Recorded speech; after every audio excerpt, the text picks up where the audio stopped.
जय हिंद दोस्तों, कैसे हो आप सब। आशा करता हूँ कि आप सब अच्छे होंगे। दोस्तों, आप जैसे देख पा रहे हैं, आज का जो हमारा टॉपिक है उसका नाम है ईस्ट इंडिया कंपनी और बंगाल के नवाब। इस टॉपिक से संबंधित जितने भी एमसीक्यू आपके प्रीवियस ईयर्स में आए हुए हैं 1990 से 2025 तक, फिर चाहे वो पीवाईक्यू आपके यूपीएससी में आया हो या यूपी पीसीएस में आया हो, बिहार पीसीएस का हो या किसी भी स्टेट पीसीएस का हो, सारे एमसीक्यू यहीं पे हमने एक ही क्लास में कंप्लीट कर दिया है। आपको कहीं से भी कुछ भी पढ़ने की नीड नहीं है। तो वीडियो को एंड तक देखिएगा और चैनल को लाइक और सब्सक्राइब जरूर कर दीजिएगा। आइए शुरुआत करते हैं ईस्ट इंडिया कंपनी और बंगाल के नवाब, जिसमें पहला क्वेश्चन है आपका, निम्नलिखित में से कौन एक मुगल सम्राट द्वारा नियुक्त बंगाल का अंतिम गवर्नर था। जो अंतिम गवर्नर कौन था जिसे मुगल सम्राट ने नियुक्त किया था, तो उसका नाम था मुर्शिद कुली खां। क्या नाम था? मुर्शिद कुली खां। ठीक है। मुर्शिद कुली खां को 1717 में, मुर्शिद कुली खां को 1717 में बंगाल का गवर्नर, गवर्नर यानी सूबेदार बनाया गया था। ठीक है। नेक्स्ट क्वेश्चन है, मुगल बादशाह द्वारा नियुक्त बंगाल का अंतिम सूबेदार था। अंतिम सूबेदार कौन था बंगाल का जिसको मुगलों ने क्या किया था, नियुक्त किया था। तो सेम क्वेश्चन 2021 में रिपीट हुआ है और पहले पूछा गया था 2013 में। वह उसका नाम था मुर्शिद कुली खां। क्या नाम था? मुर्शिद कुली खां। अगला क्वेश्चन आपके सामने है, कह रहा है निम्नलिखित में से कौन सा युद्ध था जिसने भारत में ब्रिटिश प्रभुत्व को प्रारंभ कर दिया। इनमें से किस युद्ध द्वारा ब्रिटिश प्रभुत्व यानी ब्रिटिशों का राज चालू हो चुका था। तो उस युद्ध का नाम था प्लासी का युद्ध। प्लासी का युद्ध 23 जून 1757 में हुआ था। और इस टाइम पे जो ईस्ट इंडिया कंपनी का नेतृत्व कर रहा था, ईस्ट इंडिया कंपनी का जो नेतृत्व कर रहे थे, उनका नाम था रॉबर्ट क्लाइव। क्या नाम था? Robert Clive. ठीक है। और जो बंगाल के नवाब थे उनका नाम था सिराजुद्दौला।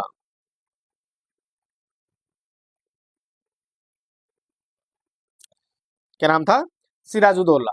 इन दोनों के बीच में प्लासी का युद्ध हुआ था, जिसमें सिराजुद्दौला की हार हुई थी। और इसके बाद से बंगाल का जो नवाब बनाया गया वो मीर जाफर को बनाया गया। किसको? मीर जाफर को। अगला क्वेश्चन हम देखते हैं, कह रहा है ईस्ट इंडिया कंपनी की इंग्लैंड की ईस्ट इंडिया कंपनी की भारत में प्रथम निर्णायक सैन्य सफलता मानी जाती है। कौन सी निर्णायक सैन्य सफलता थी? तो प्लासी का युद्ध।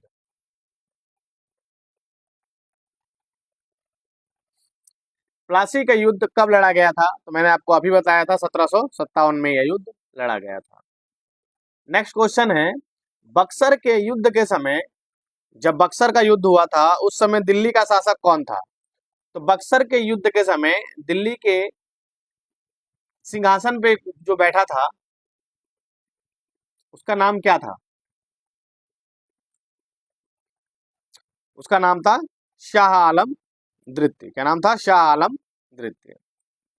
अगला क्वेश्चन है, सिराजुद्दौला सिराजुद्दौला जो जिसने बक्सर की लड़ाई लड़ी थी, लॉ क्लाइव द्वारा परास्त हुआ था किस युद्ध में? प्लासी के युद्ध में यह परास्त हुआ था। किस युद्ध में? प्लासी के युद्ध में। भारतवर्ष में ब्रिटिश साम्राज्य का संस्थापक कौन था? ब्रिटिश साम्राज्य का संस्थापक किसे माना जाता है? तो वह माना जाता है लॉर्ड रॉबर्ट क्लाइव को। किसको? लॉर्ड रॉबर्ट क्लाइव को। अगला क्वेश्चन आपके सामने है, प्लासी का युद्ध मैदान कहाँ स्थित है? जो प्लासी की लड़ाई हुई थी वह मैदान बिहार, उड़ीसा, आंध्र और पश्चिम बंगाल में से कहाँ स्थित है? तो यह मैदान स्थित है पश्चिम बंगाल में। ठीक है। भागीरथी नदी के किनारे। कहाँ? भागीरथी नदी के किनारे।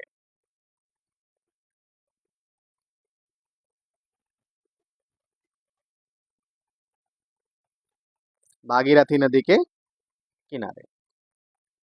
नेक्स्ट क्वेश्चन है, निम्न में से किसने अपनी राजधानी मुर्शिदाबाद से मुंगेर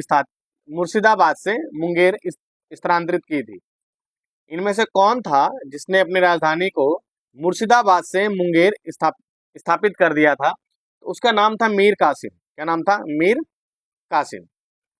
ठीक।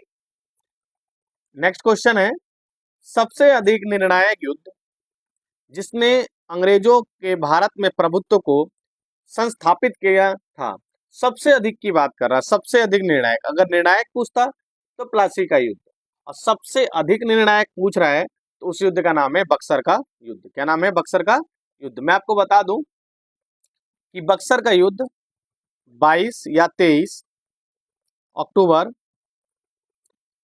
1764 में हुआ था। इस युद्ध में 3 बंदे शामिल थे जो अंग्रेजों के खिलाफ एकजुटता दिखाई थी इन लोगों ने, जिसमें शाह आलम द्वितीय थे। शाह आलम द्वितीय थे, मीर कासिम था, और जो तीसरे थे उनका नाम था सुजाउद्दौला। क्या नाम था? सिजाउद्दौला। सिजाउद्दौला जो थे वो अवध के नवाब थे। क्या थे? अवध के नवाब। मीर कासिम बंगाल का था और शाह आलम मुगल बादशाह थे।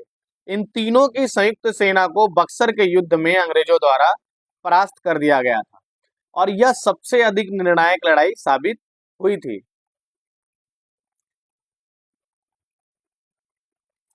अगला क्वेश्चन है कि अंग्रेजी ईस्ट इंडिया कंपनी द्वारा लड़े गए निम्नलिखित युद्धों में से कौन सा सर्वाधिक निर्णायक था? सर्वाधिक निर्णायक की बात अगर की जाए तो बक्सर का युद्ध। नेक्स्ट क्वेश्चन, निम्नलिखित में से कौन सा युद्ध भारत में अंग्रेजों के आधिपत्य की स्थापना की दृष्टि से सबसे महत्वपूर्ण? तो सबसे महत्वपूर्ण दोबारा कौन? बक्सर का युद्ध। अगला क्वेश्चन, बक्सर की लड़ाई के समय बंगाल का नवाब कौन था? जब बक्सर की लड़ाई हो रही थी उस टाइम जो बंगाल का नवाब था वह कौन था?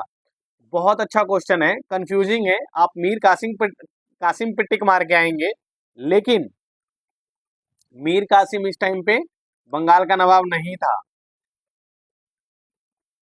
मीर कासिम इस टाइम पे बंगाल का नवाब नहीं रहा था। बताओ कौन था? बोलो बोलो, सोचने का मौका दिया गया है। जब मीर कासिम भग के अवध आ गया तो अंग्रेजों ने दोबारा से मीर जाफर को ही नवाब बना दिया गया। तो जब बक्सर की लड़ाई हो रही थी उस टाइम पे जो नवाब था उसका नाम था मीर जाफर। नेक्स्ट क्वेश्चन है, बक्सर की लड़ाई के बाद किस संधि पर हस्ताक्षर किए गए? तो इलाहाबाद की संधि। इलाहाबाद की संधि पर हस्ताक्षर किया गया था। यह संधि जो हुई थी वो अवध के नवाब सुजाउद्दौला और रॉबर्ट क्लाइव के बीच में हुई थी। किसके बीच में? अवध के नवाब सुजाउद्दौला और रॉबर्ट क्लाइव के बीच में संधि हुई थी। इस संधि का नाम था इलाहाबाद की संधि। अगला क्वेश्चन है, निम्नलिखित में से जिस एक शासक ने ईस्ट इंडिया कंपनी को दीवानी प्रदान की थी वह क्या था? ईस्ट इंडिया कंपनी को दीवानी प्रदान करने वाला कौन सा शासक इनमें से रहा था? तो उसका नाम था शाह आलम द्वितीय। क्या नाम था? शाह आलम द्वितीय। यह दीवानी भी बक्सर की लड़ाई के बाद ही अंग्रेजों को प्राप्त हुई थी। अगला क्वेश्चन, 1765 ईस्वी में ईस्ट इंडिया कंपनी को बंगाल की दीवानी किसने प्रदान की? क्वेश्चन रिपीटेड है, कोई दिक्कत नहीं होनी चाहिए इस क्वेश्चन में, तो ये आपका होमवर्क रहेगा। इसका उत्तर आप मुझे कमेंट में देंगे। अगला क्वेश्चन, किस गवर्नर के कार्यकाल में ईस्ट इंडिया कंपनी को शाह आलम द्वारा बंगाल, बिहार, उड़ीसा की दीवानी दी गई थी? किस गवर्नर के टाइम पे ये काम हुआ था? तो आप सबको पता है कि उस टाइम पे जो थे वह कौन थे? तो लॉर्ड क्लाइव थे। कौन थे? क्लाइव। अगला क्वेश्चन है, सम्राट शाह आलम द्वितीय ने ईस्ट इंडिया कंपनी को बंगाल, बिहार तथा उड़ीसा की दीवानी कब प्रदान की थी? वो तारीख कौन थी जब शाह आलम द्वितीय ने ईस्ट इंडिया कंपनी को बंगाल, बिहार तथा उड़ीसा की दीवानी दी थी? उस टाइम पे डेट था 12 अगस्त 1765। क्या था? 12 अगस्त 1765। नेक्स्ट क्वेश्चन है, इलाहाबाद की संधि के बाद रॉबर्ट क्लाइव ने मुर्शिदाबाद का उपदीवान किसे बनाया? मुर्शिदाबाद का उपदीवान किसे बनाया था? तो उसका नाम था मोहम्मद रजा खान। क्या नाम था? मोहम्मद रजा खान मुर्शिदाबाद का उपदीवान बनाया गया था। ठीक है। अब बिहार का किसके बनाया, यहाँ पे क्वेश्चन अगर पूछ जाए बिहार का उपदीवान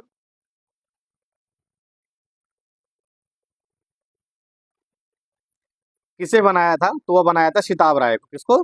सिताब राय को। नेक्स्ट क्वेश्चन है, 1765 ईस्वी में दीवानी प्रदान किए जाने के बाद ब्रिटिश सबसे पहले निम्नलिखित में से किस पर्वतीय जनजाति के संपर्क में आए? 1765 की इलाहाबाद की संधि के बाद जो ब्रिटिश थे वो सबसे पहले किस जनजाति के संपर्क में आए थे? तो उस जनजाति का नाम क्या रहा था? उसका नाम था खासी जनजाति। क्या नाम था? खासी जनजाति। नेक्स्ट क्वेश्चन है, 18वें शतक में भारत में लड़े गए युद्धों का निम्नलिखित में से सही कालानुक्रम कौन सा है? भारत में जो युद्ध लड़े गए उसका सही कालानुक्रम कौन सा है? तो आप देख पा रहे होंगे, सबसे पहले वांडीवास, बक्सर, अंबर, प्लासी। अंबर, प्लासी, वांडीवास, बक्सर, वांडीवास, प्लासी, अंबर, बक्सर, अंबर, बक्सर, वांडीवास, प्लासी। इनमें से कौन सा उत्तर सही होगा क्रम से अगर देखा जाए तो सबसे पहले अंबर का युद्ध लड़ा गया, उसके बाद से प्लासी का, फिर वांडीवास का और फिर बक्सर का। आपको बता दूं कि अंबर का युद्ध जो लड़ा गया था वह लड़ा गया था 1749 में, अगस्त 1749 में। ठीक है, अंबर का युद्ध लड़ा गया था। यह लड़ा गया था अंबर का युद्ध मुजफ्फर जंग, चंदा साहेब तथा फ्रांसीसियों की संयुक्त सेनाओं के वेल्लूर के समीप अंबर नामक स्थान पर कर्नाटक के नवाब अनवरुद्दीन को पराजित कर उसकी हत्या कर दी गई थी इस युद्ध में। प्लासी का युद्ध आपको बता दिया था मैंने, 1757 में लड़ा गया था। फिर मैंने आपको बताया वांडीवास का युद्ध लड़ा गया था जनवरी 1760 में। कब? जनवरी 1760 में। प्लासी लड़ा गया था जून 1757 में। और बक्सर का युद्ध लड़ा गया था 22 से 23 अक्टूबर 1764 में। इस हिसाब से ऑप्शन नंबर 20 का सही उत्तर होगा। अगला क्वेश्चन है, उस फ्रांसीसी सेनापति का नाम बताइए जो 1760 के वांडीवास युद्ध में पराजित हुआ। 1760 के वांडीवास युद्ध में कौन सा फ्रांसीसी गवर्नर सेनापति पराजित हुआ था? तो उसका नाम था काउंट लाली। क्या नाम था?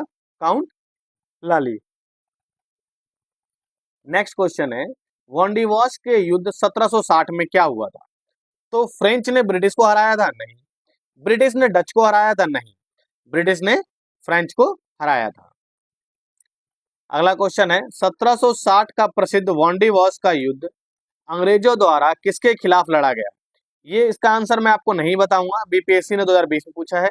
ये आपका होमवर्क है, इसका आंसर मुझे आप कमेंट में देंगे। अगला क्वेश्चन है, निम्नलिखित में से कौन सा युग्म सही सुमेलित? निम्नलिखित में से कौन सा युग्म जो है वो सही सुमेलित है? बक्सर का युद्ध मीर जाफर के विरुद्ध क्लाइव, नहीं, मीर कासिम था यहाँ पर, तो ये सही सुमेलित नहीं है। वांडीवास का युद्ध फ्रांसीसी विरुद्ध ईस्ट इंडिया कंपनी, ये ऑप्शन क्या है? सही है। चिलियांवाला का युद्ध डलहौजी के विरुद्ध मराठे, नहीं। खुर्दा का युद्ध निजाम विरुद्ध ईस्ट इंडिया कंपनी, यह भी नहीं। यानी ऑप्शन नंबर 20 का सही उत्तर हो जाएगा कि वांडीवास का युद्ध जो लड़ा गया था 1760 में वो फ्रांसीसी और ईस्ट इंडिया कंपनी के बीच में लड़ा गया था। अगला क्वेश्चन है, निम्न में से किसने भारत में अंग्रेजों का सर्वाधिक विरोध किया? अंग्रेजों का सर्वाधिक विरोध किसने किया था? तो वह थे मराठे। मराठों ने भारत में अंग्रेजों का सर्वाधिक विरोध किया था। इस तरह बंगाल और बंगाल से संबंधित जितने भी क्वेश्चन आ सकते थे वो सारे के सारे क्वेश्चन यहाँ पे कंप्लीट होते हैं। तो आपका काम रहेगा, जो क्वेश्चन आपको नहीं आता उसका नोट्स आप बना लीजिएगा और अपने सामने रख के 2 बार 3 बार जितनी बार हो सके आप इसको सुनिएगा। इसका पीडीएफ मैं अपने टेलीग्राम चैनल पर डलवा दूंगा। ठीक है, तो वीडियो को लाइक और सब्सक्राइब कर दीजिएगा। मिलते हैं आपसे अगले लेक्चर में, जिसमें हम पढ़ेंगे पंजाब एवं मैसूर से रिलेटेड जितने भी एमसीक्यू पूछे गए हैं यूपीएससी में या स्टेट पीसीएस में। तब तक के लिए आप अच्छे से पढ़ाई कीजिए। धन्यवाद।